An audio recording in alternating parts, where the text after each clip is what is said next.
Well, hello everyone, a very good afternoon. I hope you guys are good. And किसने सोचा था कि Nepal versus Australia, Nepal versus England, हम इतनी जल्दी इस बारे में बात कर रहे होंगे। लेकिन वो इसलिए हुआ क्योंकि कल से हांगकांग 6 से स्टार्ट है, जो कि 3 दिन बाद खत्म भी हो जाएगा। बहुत छोटा टूर्नामेंट है जिसमें नेपाल इंग्लैंड के सामने खेल रहा होगा, नेपाल ऑस्ट्रेलिया के सामने खेल रहा होगा। एक इंटरेस्टिंग टूर्नामेंट है, कुछ इंटरेस्टिंग रूल्स हैं, कुछ इंटरेस्टिंग फैक्ट्स हैं, एक अलग तरह की बॉल यूज होती है। सब चीज के बारे में बात करेंगे और यह भी बताऊंगा कि क्यों इस मैच के अलावा, मतलब नेपाल वर्सेस ऑस्ट्रेलिया और नेपाल वर्सेस इंग्लैंड के अलावा पाकिस्तान पर आपकी नजर क्यों होनी चाहिए करनाली याक फैंस के लिए, उसके बारे में भी डिस्कस करूंगा।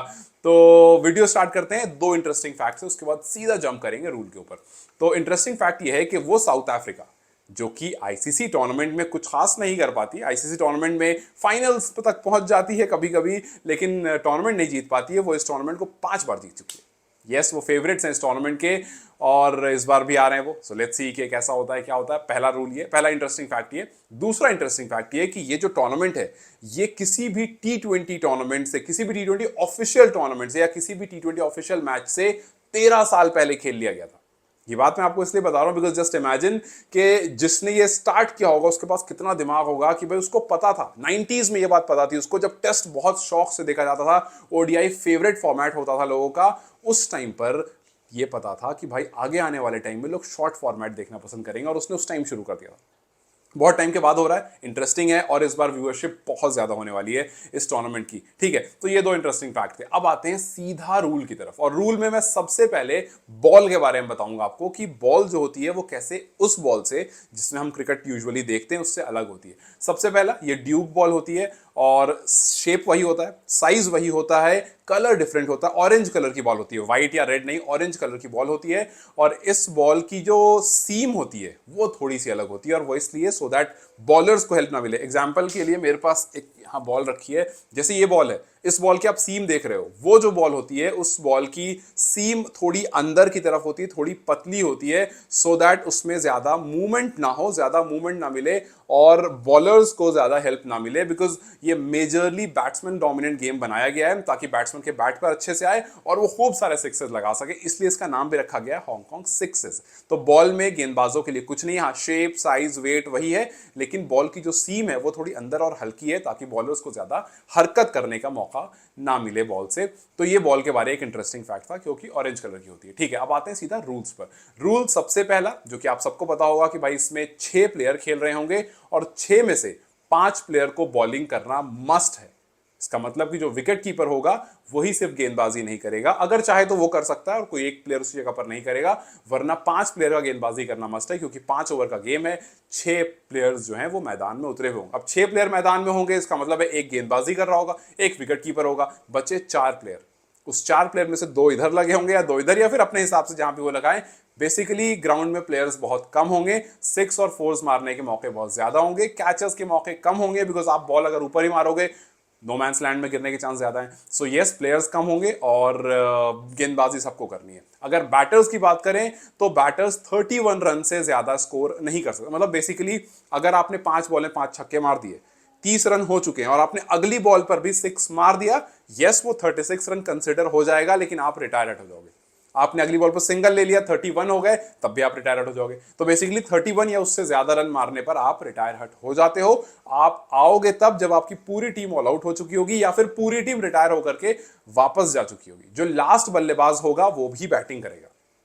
आइडियली क्या होता है, 10 विकेट गिरती है, 11वां प्लेयर बैटिंग नहीं करता है, वो दोनों वापस चले जाते हैं। इसमें ऐसा नहीं होगा। इसमें क्या होगा, जो लास्ट बैटर आउट होगा वो रनर्स एंड पर खड़ा रहेगा और मेन जो बैटर होगा वो बैटिंग कर रहा होगा। बस रनिंग करने के लिए दोनों प्लेयर वहां पर मौजूद होंगे, और अगर रनिंग करते वक्त जो मेन बैट्समैन है वो अपने क्रीज में पहुंच गया और इधर वाला रन आउट हो गया, तब भी वो आउट ही कंसिडर किया जाएगा। मतलब आउट वैसे ही कंसिडर किया जाएगा, लेकिन सारे प्लेयर बैटिंग करेंगे और लास्ट वाला बंदा भी बैटिंग करेगा। बॉलर्स के लिए नेगेटिव पॉइंट ये है कि वाइड्स और नो के एक्स्ट्रा रन 1 नहीं 2 होंगे। जी हाँ, अगर आपकी लाइन लेंथ खराब हुई तो समझ जाना भाई कि वहां 1 नहीं वहां 2 रन एक्स्ट्रा होंगे। मतलब हर तरह से रन जो होंगे वो ज्यादा मिलेंगे, चाहे आप बैटिंग कर रहे हो चाहे आप बॉलिंग कर रहे हो। और बैटिंग आपको सबको करनी है, बॉलिंग सबको करनी है, तो बचकर भी कोई नहीं जा सकता है। और एक और चीज, अगर सपोज करो ऐसा हुआ कि भाई चार प्लेयर आउट हो गए, 5वां प्लेयर बैटिंग कर रहा है, 6 प्लेयर रनिंग पर है और वो भाई वो आउट नहीं हो पा रहा, मतलब वो रन नहीं मार पा रहा है, वो थोड़ा सा स्ट्रगल कर रहा है। उसके पास एक ही ऑप्शन है भाई, रन आउट हो जाओ, कुछ हो जाओ, आउट होकर के चले जाओ, बिकॉज अगला बैट्समैन जो है, जो रिटायर होकर जा चुका है, जो 4-5 छक्के लगा चुका है, उसको वापस क्रीज पर लाना है, बिकॉज बॉल बीट करना यहां पर ऑप्शन बिल्कुल भी नहीं है। ठीक है, आई थिंक सारे रूल कवर हो गए। लेट मी जस्ट चेक, अगर कुछ बच रहा होगा तो वो भी डिस्कस कर लेंगे। 5 ओवर्स 31, हाँ लास्ट प्लेयर बैट, ठीक है, all done all done, ball के बारे हो गया इस, ठीक है। अब आपको बताता हूँ पाकिस्तान के मैचेस पर, हाँ अच्छा टाइमिंग बता देता हूँ आपको, बताता हूँ नेपाल वाले मैच की टाइमिंग क्या है। सबसे पहले नेपाल का मैच इंग्लैंड से होगा अर्ली मॉर्निंग, जो कि 6:55 पर होगा इंडिया के हिसाब से, नेपाल के हिसाब से 7:10 पर। सो कल 6:55 पर आप नेपाल वर्सेस इंग्लैंड देखोगे। इंडिया में, सॉरी इंडिया में अगर नेपाल में देखोगे तो 7:10 पर देखोगे, 7:10 पर। अगर आप नेपाल वर्सेस ऑस्ट्रेलिया की बात करते हो, मतलब जो दूसरा मैच है जो नवंबर 2 को है, वो आप सुबह 6 बजे देखोगे इंडिया में और 6:15 पर देखोगे आप नेपाल में। तो ये हो गई नेपाल और इंडिया की टाइमिंग। अगर आप इंडिया और पाकिस्तान के मैच के लिए एक्साइटेड हो, या फिर पाकिस्तान और यूएई, या फिर इंडिया और यूएई, तो इंडिया यूएई नवंबर 2 को है, नवंबर 1 को है इंडिया वर्सेस पाकिस्तान और Pakistan versus UAE. Pakistan UAE जो मैच है वो इंग्लैंड के जस्ट बाद है, नेपाल इंग्लैंड के जस्ट बाद है। पाकिस्तान वाले मैच के लिए मैं आपको इसलिए कह रहा हूं क्योंकि उसमें तलत हुसैन खेल रहे होंगे, वही तलत हुसैन जिसको कनाली याक्स ने साइन किया है। सो वहां पर भी आपकी नजर होगी, आप देख लेना कि भाई कैसा खेल रहे हैं, क्या खेल रहे हैं, you will get an idea about it. India की टीम जो है वो फालतू टीम भेजी है इंडिया ने, बिकॉज इंडिया के जितने प्लेयर्स हैं सब कहीं ना कहीं अभी इन्वॉल्व हैं। ऑब्वियसली मेन प्लेयर्स हम सबको पता है, इंडिया वर्सेस न्यूजीलैंड सीरीज में दूसरी भी टीम जो है वो इंडिया ऑस्ट्रेलिया गई हुई है, इंडिया ए, जो ऑस्ट्रेलिया ए से मैच खेल रही है। सो इंडिया ने अपनी एक फुद्दू टीम, एक ऐसी टीम जो कि सीनियर टीम है जिसमें रॉबिन उथप्पा एंड ऑल हैं, उनको भेज दिया है। तो आप देख लेना अगर आपको रॉबिन उथप्पा को देखने में इंटरेस्टेड है, क्योंकि उनका नाम भी नेपाल प्रीमियर लीग के लिए उड़ते उड़ते कहीं से तो आया था। तो यस, आप उन पर भी देख लेना, बट पाकिस्तान के हुसैन तलत पर नजर जरूर रखना।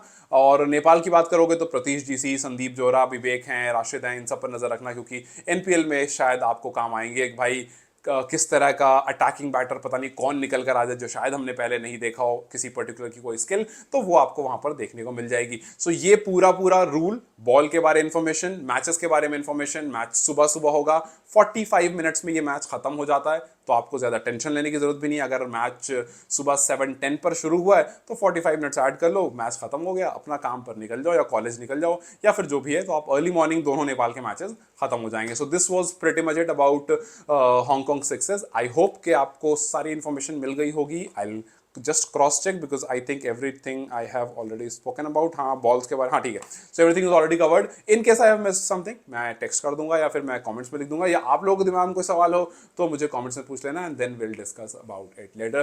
टिल देन इसके बाद नजर रहेगी आईपीएल का जो ऑक्शन है उस पर भी नजर होगी, और फिर उसके आगे जैसे जो अपडेट्स आता है I will keep you posted. Till then you guys take care, have a good day and I will see you very very soon. Bye.